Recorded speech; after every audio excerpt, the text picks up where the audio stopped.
I've kind of become known here on YouTube as someone who hates, despises, rejects basic fragrances. Fragrances that just make you smell good in a way that is kind of forgettable. And I've said time and time again that no, I don't despise or reject or hate those fragrances. I have them, I wear them, I consider them for very specific functions. And ultimately, I think there's absolutely nothing wrong with smelling good in a forgettable way. I don't mean that to be offensive or demeaning. That's not what it is, but I think it's true. And again, there's time and place for that. Like I said, I do it myself, but it's not the only way to smell good. You can take a risk, so to speak, and still smell really good when you consider occasion, scent, personality, season, and your attire. And in some cases, with some fragrances, you can leave an impact that goes beyond just getting a compliment. As I like to say, and as I personally live, I advise you to not make getting a compliment on your fragrance your goal when you leave the house every day. Instead, I would make loving the fragrance you decide to spray on your body your goal. You may or may not get a compliment, but it doesn't matter. At the end of the day, you can fall back on the fact that when you started the day, you submitted a vote for your opinion of yourself rather than for others' opinions of you. In a very shallow way, this mimics the seminal idea of reputation versus character. Reputation is who other people think you are. Your character is who you really are and who you choose to be. I'd say wear your character daily. This is a continuation of a series. If you missed the previous episode, I'm going to link it up here. We're talking about designer fragrances that don't smell mainstream and therefore smell niche, maybe more than some niche fragrances do. These 10 fragrances we're going to talk about are ones that came out not trying to smell like everything else that was new and popular. And I'm thankful for that. I'm thankful to these brands and their direction, at least at the time these fragrances came out, to do that. It is a risk. It doesn't take a whole lot of effort to do this, to produce fragrances that we're going to talk about today. It just takes a brand trusting their perfumer to exercise their artistic prowess, and on a broader level, to value impact over profit. Let's jump right into it. In no particular order here, we're first going to talk about Dior, and this one up is a flanker to a fragrance that came out in the 1960s, and the flanker definitely pays homage to that original, and in some ways kind of makes it smell even more like itself, maybe more vintage smelling, but still modern and honestly timeless in my opinion. Wow,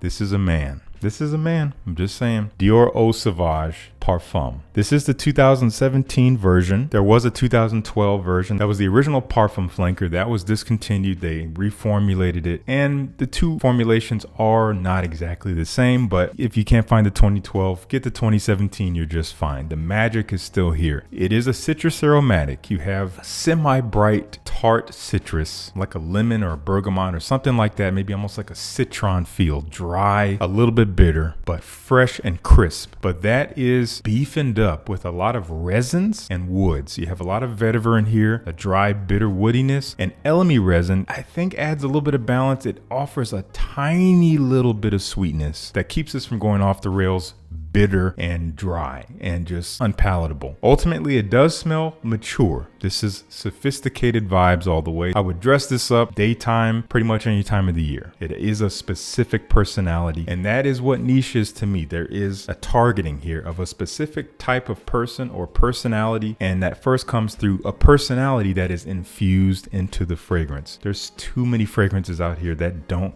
have personality. It's just a mishmash of everything that works, so to speak. Anyway, that's our first one up, Dior Eau Savage Parfum. Dior does like their Parfum flankers. They've been doing them for a while, and this one is also great. They tend to be really good flankers. A lot of you guys were asking me about this one in the previous video from a couple weeks ago.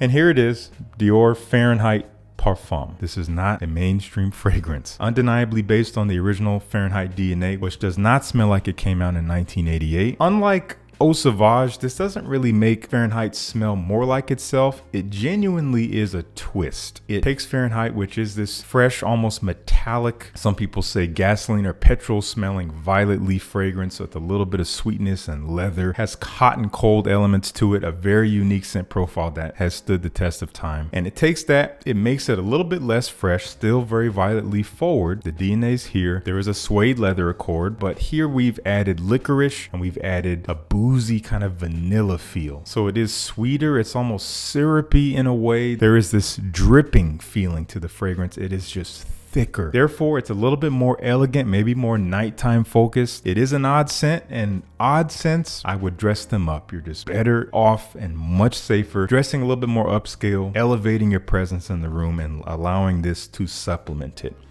That is Dior Fahrenheit Parfum. Let me know if you dig it. I did want to mention, as usual, links to all these fragrances will be down in the description. This next one up here is one of the most, I'd say, challenging fragrances in this video. This is polarizing. This is from Cartier, who's a brand that we will see again in this video that I truly believe values impact over profit, because they very well might be taking some hits to what could be much higher profits year over year if they conform to what other brands are doing with their fragrances, but they stick to their heritage, and I love that. Therefore, they have definitiveness, and most importantly, as I said, personality. This is Déclaration Parfum. We have another Parfum flanker, but this time again from Cartier. And if you know the original Déclaration, this fragrance is gonna just be perfection, to be honest with you. If you haven't smelled the original Déclaration, I don't know what you're waiting for. Smell that masterpiece of a fragrance by Jean-Claude Elena. I'm not guaranteeing you're gonna like it, but you need to experience it. Find yourself a sample. The Parfum version, similar to Fahrenheit Parfum, not just simply making it more Déclaration, it is a little bit of a twist, and it's a deepening as well. Fresh, spicy, bitter orange and cardamom working together with some woods. That is kind of the basis of this fragrance, more or less. But in the Parfum version, we have a deeper, supple leather note. We have this balsamic feel that's kind of damp and earthy smelling, and the spices here are intensified. If you don't like cumin, you might get some cumin in here and you may not like it, but I think that's what contributes to its character, to its personality. This is truly a Parfum flanker. This is how you do it.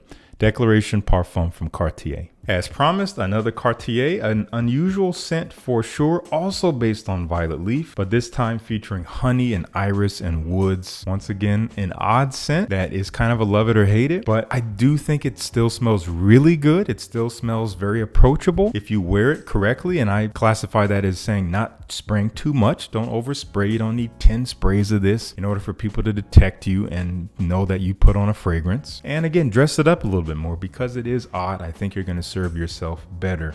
This is L'Envol. Smells the way it looks. Honey, dripping honey, but it is freshened by that violet leaf. There is a beautiful, soft, powdery iris, and there is a nice, subtly dry, woody base that kind of grounds it, makes it masculine. This is elegant. This is sophisticated in a softer way, in a sweeter way, but again, still very much manly. I think most people would agree. If this scent profile sounds interesting to you, then check it out. It might just be a personality you dig, no matter your gender or whatever it may be. But that's L'Envol from Cartier. This is not mainstream. A lot of you guys were asking about the House of Lalique in the last video. I have a few from the house, and I do consider them to be a non-mainstream designer brand. If you don't know, Lalique is known for their glassware, but they also make their own beautiful fragrances that are off the beaten path a bit. This is one that's not what I'd say the most challenging or most niche smelling of the ones I have. I know a lot of you guys would probably expect the Ombre Noir line. Beautiful line, would work perfectly here, but I've talked about it in a video like this before. Instead, we're going to talk about Ombre Noir.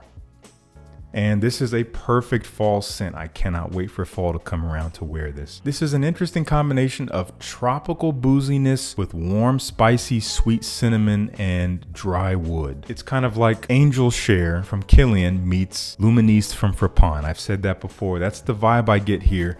Overall, it's more subtle than you might expect. This is not a screamer. This is not this rich, potent beast mode fragrance. It is much more elegant than that. I do think that sophistication does not scream. And I always choose sophistication over anything else. That's just me. This fragrance embodies that perfectly. This is night out, maybe date night. Maybe you're just gonna be out 4 or 5 hours. This is not one that you need to have last 12 hours. If you need that, then wear something else. It's that simple. But this is a fragrance that doesn't cost a ton of money. Smells smells niche, it smells beautiful, interesting, it has a personality and a specific function as a result. That is Ombre Noir from Lalique. Up next is the weirdest fragrance in this video. I'll be honest with you guys, I don't wear this one that often, not because I don't like it, but because I have another fragrance that kind of parallels it a bit that I tend to just wear more. They don't smell exactly the same, but they do have some similar constituents. This is definitely the oddball of the two. I only reach for it every now and then when I want something very much for me and I just want to smell something interesting for the day. This is from Moschino. It is Toy Boy.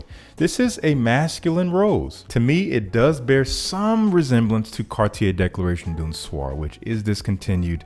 I'm not saying this is a substitute for that. I don't really wear them for the same function. Déclaration d'un Soir is more elegant to me. This is a little bit whimsical, and it's one of those fragrances that it's so off the beaten path, it's so different and odd that it's so specific. Ironically enough, it can be a signature scent. If you purely identify with this kind of scent personality, it's something you could be known for. You could wear this anywhere, anytime, and it could just work for everything if you dig it. Spicy rose. I get pink pepper and rose. There is pear. I think there might be some kind of cumin or something that adds to its personality that I do think makes it beautiful and definitely makes it more niche smelling than it does mainstream, even though it is from a designer brand. And love or hate the bottle, I really don't love the bottle at all. But the fragrance, I find it utterly interesting and I definitely appreciate it. And I reach for it every now and then. That's Toy Boy from Moschino. Specificity. This fragrance embodies it without a doubt.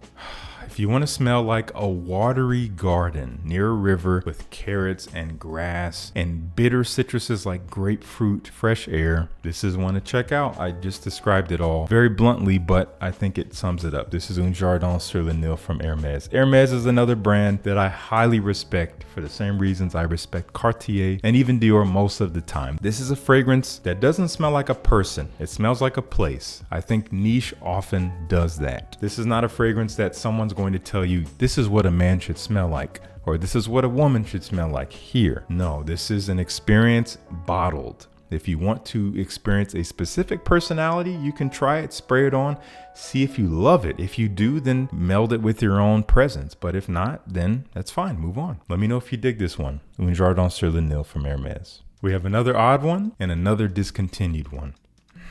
This is beautiful. I distinctly remember finding it repulsive when I first smelled it many years ago, 5-6 years ago. Now I see the hype. It's an underground hype. The people who really love this stuff really love this stuff. This is from Prada and this is Ombre Noir Intense. This is dark, resinous shave soap. There's like a sweet, dark, damp myrrh resin that kind of occupies the heart of this scent, fills it out, but it's overall kind of clean, soapy. That's the best way I can describe it. There is a cleanliness here, but there is this dark, mysterious elegance. So I would typically wear this the way the bottle looks. It's dark. I'm wearing it at night when I want to smell clean but interesting. It's a little subtle. This is not one that's going to scream. I think that adds to its sophistication and to its specific personality. If this was so loud, I think it loses its character and also would become disgusting and obnoxious. So not every fragrance needs to be super loud, guys. I think that goes without saying.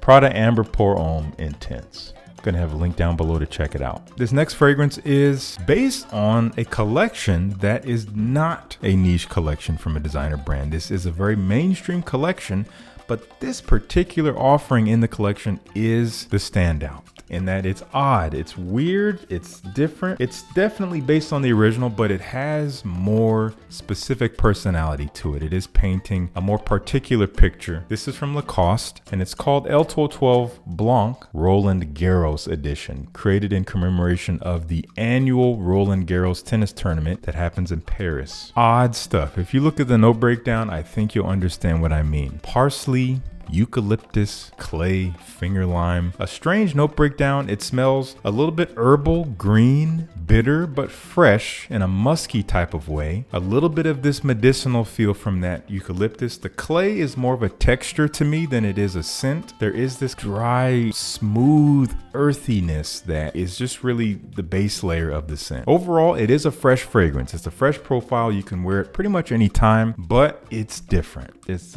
just a little bit odd. pod, and I love that about it. It's very wearable. It strikes that balance between wearability and interest, and that's not always easy to find. That is Lacoste Blanc Roland Garros.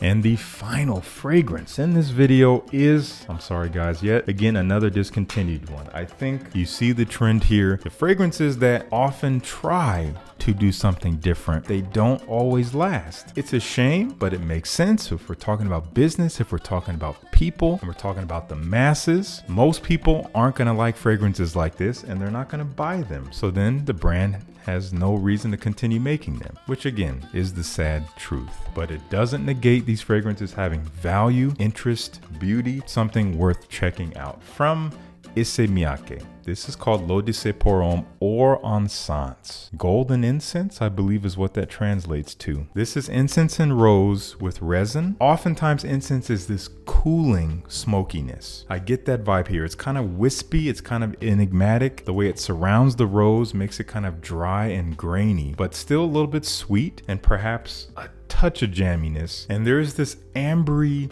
leathery warmth to the scent. As that cooling smokiness fades away, it gets kind of cozy. It's something that's easier to get next to. It's a romantic fragrance while being a little mysterious. Fall, winter for me, maybe spring. Generally going to be nighttime. Again, look at this bottle. It just screams nighttime. That's just me. Beautiful. You don't find fragrances like this on the mainstream market, and that's why I don't call this a mainstream fragrance, even though it is from a designer brand. I know many of you guys haven't tried this because it's hard to find now, but if you have, let me know down in the comments, and I will link to whatever I can find down in the description for those of you who still have yet to experience or Encens from Issey Miyake. Okay, let's talk about this topic. I love this part. It's time for discussion. That's why I do these videos. Go down in the comments. Let me know what you think of this idea of designer brands that make niche fragrances. I know some of you disagree with that right off the bat. You'd rather paint a broad stroke and say if it's a designer brand, then it's a designer fragrance. If you choose to see the world without nuance, that's fine. I still want to hear your opinion. So let's talk about it down below. And once again, links to everything down in the description. And thank you so much for tuning in.